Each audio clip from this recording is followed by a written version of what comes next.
The goal of this video is to give you an idea of some of the battles you'll be fighting if you journey to understand this monumental theorem of Hörmander on the regularity of sums of squares of vector fields. So I won't go into too much detail on anything really. The proof is tens of pages long anywhere you find it, and I'm just looking to give the main ideas for anyone that wants to delve into this proof, so you can organize it a little bit better in your head before starting to get into the details. Okay, so I'll be following mostly Trebs' book on Introduction to Pseudo-Differential Operators, and this proof can be found on sections 4 through 5 of Chapter 2.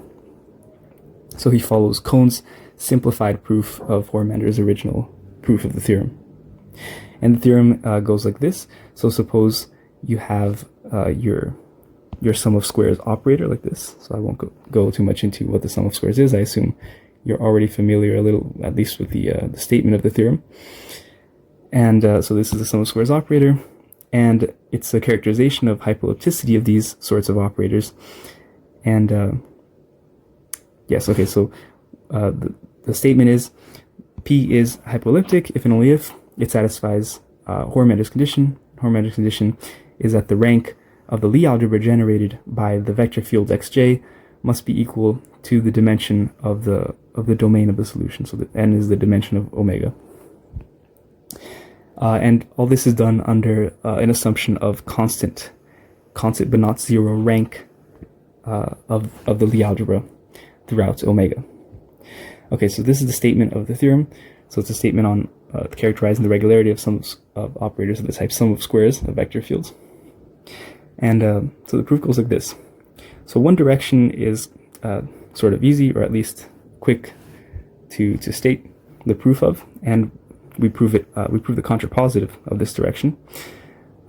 So the first thing we're going to do is, so the contrapositive is assuming, we're going to assume that this is false. So assuming that the rank of this Lie algebra is less than n, and that's going to imply that P is not hypoelliptic. So the way we do this is we use the Frobenius theorem to show that there exists a system of coordinates such that every vector field in the Lie algebra is actually a linear combination of the first rank G, so G is the Lie algebra, first rank G coordinate vectors, right? So you can express express every vector field in G as a linear combination of only the first few coordinate vectors. And then you can use some classical theorems to show that there exists a continuous positive solution to this equation here, with the forcing term equal to 0. Okay, so now you suppose, for the sake of contradiction, like I said, or for the sake of contrapositive, that the rank of the Lie algebra is less than n, and that gives you the right to multiply this u here by a Heaviside function that, in practice, what it does is it disconsiders the last n minus rank of G coordinates of S. Okay. Yes. Okay. So it disconsiders. Sorry, not of S. That's the coordinates of U. Right. Okay. So it disconsiders the last few coordinates of U, and so then what that does is, since U is positive, this is going to make this U times this specific Heaviside function not even continuous, and so then this is clearly not, P is clearly not hypoelliptic, because on the right side we have a C infinity function which is 0, and on the left side we have a function that's not even continuous. Okay, so that's one direction, and the harder direction, which takes up the bulk of many of these proofs, is the other one. And to prove this other direction, I have this little map here. Usually people start, well, or at least Trebs starts by proving Friedrich's lemma, and then he goes into this sequence here, which is, first he proves this nice little Sobolev space bound on the xj composed with u, and then he uses that to prove an implication involving subelliptic estimates, namely that a subelliptic estimate with s equals 0 implies a more general subelliptic estimate. And the main technique he uses here is multiplication by a convenience pseudo-differential operator of order s to transform the Sobolev 0 norm to Sobolev s norms. Using this, he then shows a hypoellipticity with loss of derivatives of p. And the main tool here what you gain from this step here mostly is the passage from a statement involving only u in C infinity C to a u in all distributions. So from here to here, this last step is very easy. Hypoellipticity loss of derivatives implies a hypoellipticity of P. And so one of the most major steps of the proof is actually this one, this passage from a statement on functions to a statement on distributions. And the tool you use here to get this passage is the Friedrich lemma. Okay, and then after we're done with all of this, the proof is just reduced to obtaining the subelliptic estimate from 3 here, right? So if we can show the subelliptic estimate for S equals 0 holds, then the rest of this chain of implications holds, which leads to the hypoellipticity of P.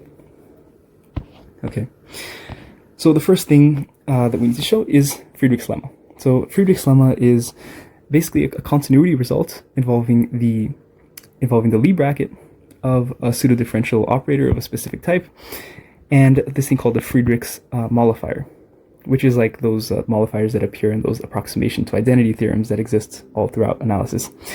And what's important here is this little continuity result, which is that as we bring epsilon to 0, we have that this Lie bracket goes to 0 in this Sobolev space.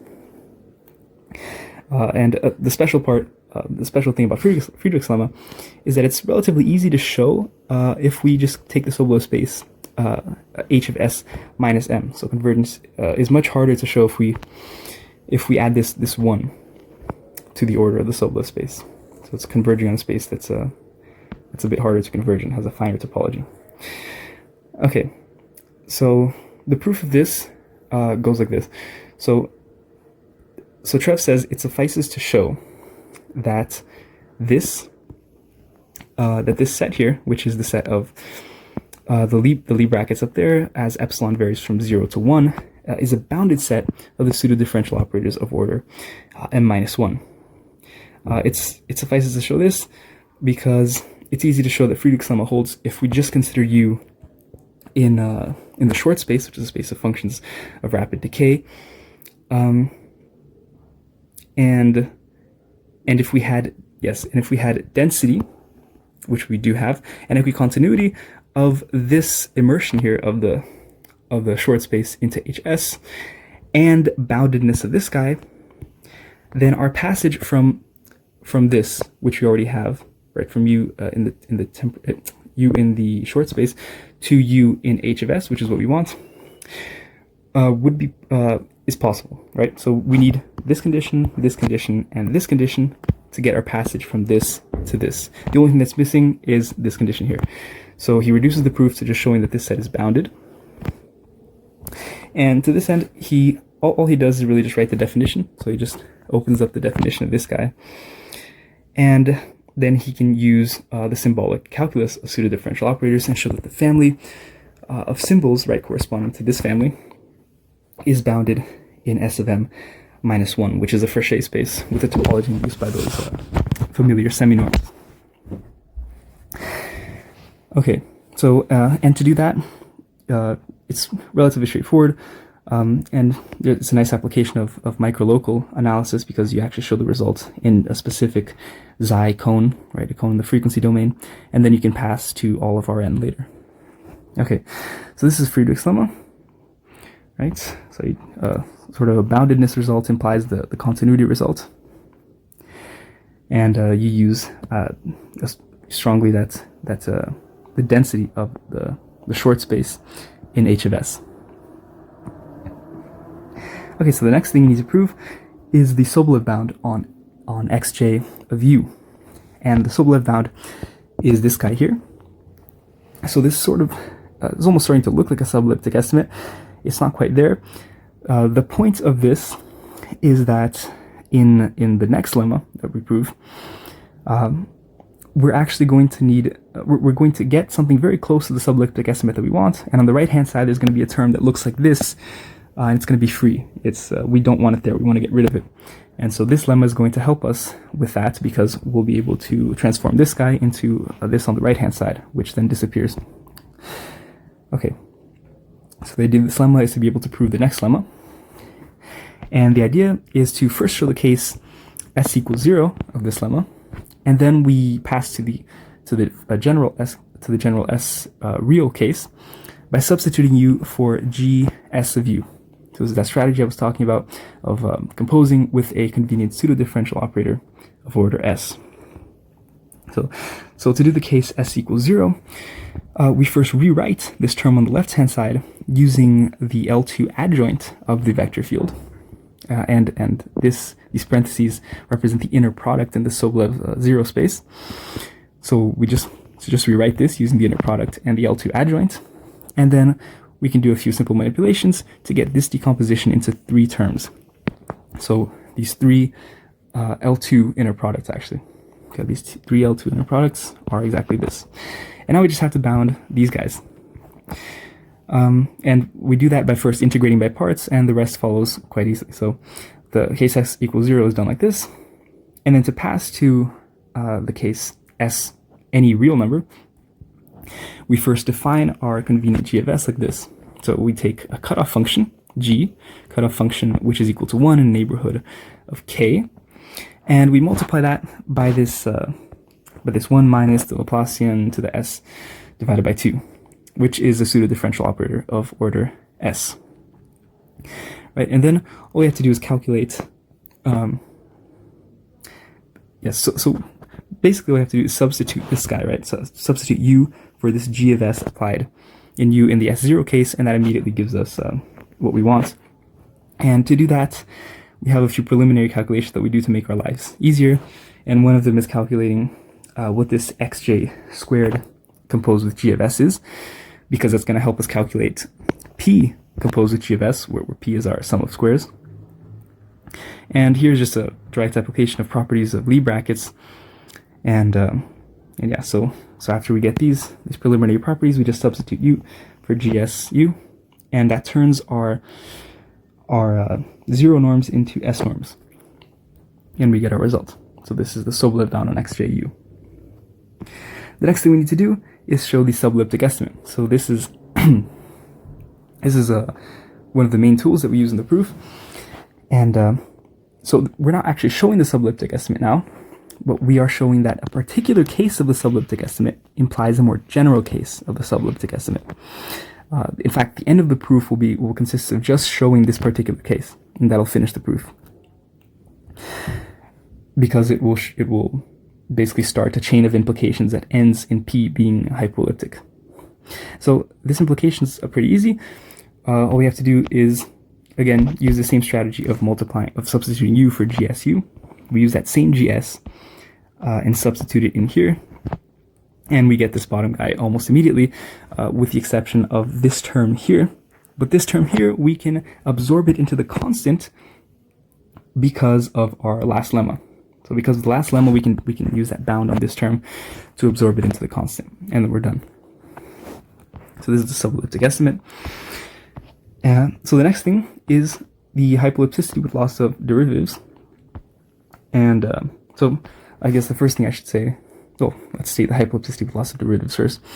So that means just that now we're taking u any distribution. So before, remember here, we had u functions. We had smooth functions of compact support. Now you can be any distribution. You can be any distribution, and we are saying that if we have a certain regularity of pu, then that implies even more regularity of u, right? And in fact of xju. So we have pu implies regularity of u and xju. And this, of course, implies hypoellipticity, because the intersection of these local Sobolev spaces is just the smooth functions, right? So we just take this s to infinity, basically. Okay. Right. Okay. So first, to prove this, so we basically need to prove 4, right? 4 implies 5. So let's show the hypoellipticity with loss of derivatives. The main thing we'll do here is showing the case where u is a distribution of compact support, and that'll give us the general case pretty easily. So assuming u is a distribution of compact support, then we immediately have that u is in some Sobolev space, right? For some order sigma. So we can define T is the minimum of S and sigma, where S is the assumed order, assumed regularity of PU. Remember, so PU by assumption is in HS, the local subgroup space HS. So we take T to be the minimum of S and sigma. And we do this so that U and PU can be in the same class H of T, right? So that makes the calculations easier. Or actually just makes the calculations possible. So now we evaluate P of this Friedrich modifier of U in a similar fashion to what we did with P of GSU in the last lemma. And the calculation is actually also pretty similar. We use the properties of Lie brackets, and we apply our subelliptic estimate from before, right? Because this is also one of our assumptions, right? If the subelliptic estimates hold, then we have this hypoellipticity with lots of derivatives.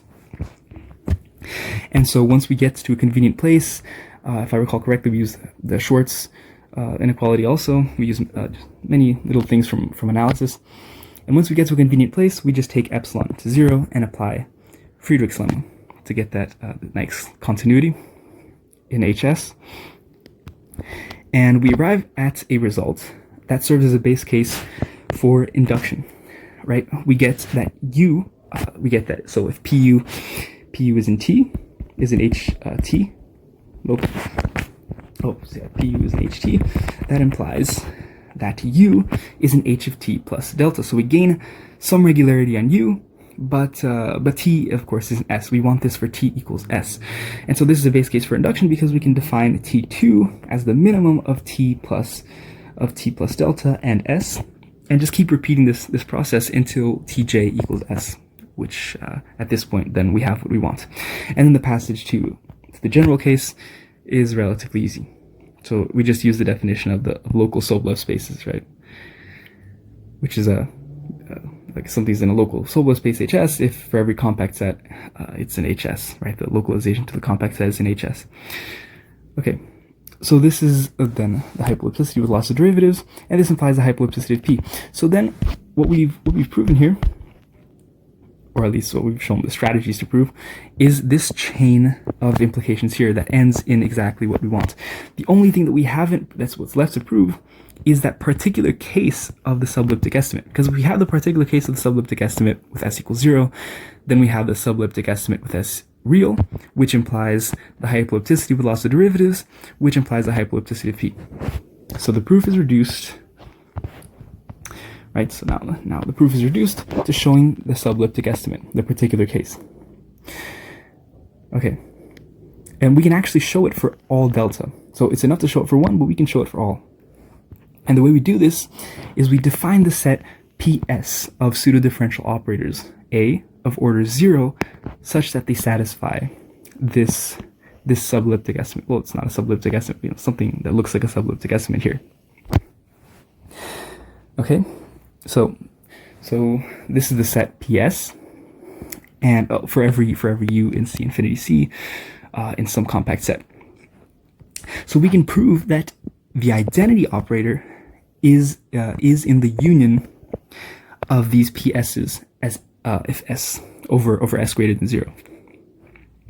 Okay, so that just means we can substitute this A for the identity here. So we just have a U on this left hand side, and this holds for every S and every compact set K, which is exactly what we want. That's a subelliptic estimate. Okay, so first, the first thing we need to do is show a few properties on the closure of these PS's under certain operations. So an example is, let's say, the composition with pseudo-differential operators of order 0. So if we take any PS and we compose it with a pseudo-differential operator of order 0, we remain inside PS. So we show many of these little properties involving the closure of PS because we'll need to manipulate these sets later. And then we end by showing that if we have an S, a pseudo-differential operator of order -1, then S of CP is in this union of PS's, right? Where CP is a commutator of length P of the vector field xj. So by that I mean just like a commutator defined recursively. So commutator set a commutator set a commutator, etc. You can look at Trebs if you want the precise definition. And so once we have this, well, remember, we want the identity to be inside this union. So if we can express the identity in this form S of CP, then we're done. And in fact, it can be expressed in the form S of CP. If you want to see exactly how, look at Trev's. He just states it. He doesn't give the intuition as to how you come up with something like that. But he just gives the form, and you can check that it in fact is correct, that the identity can be expressed in this way. And so that proves the theorem.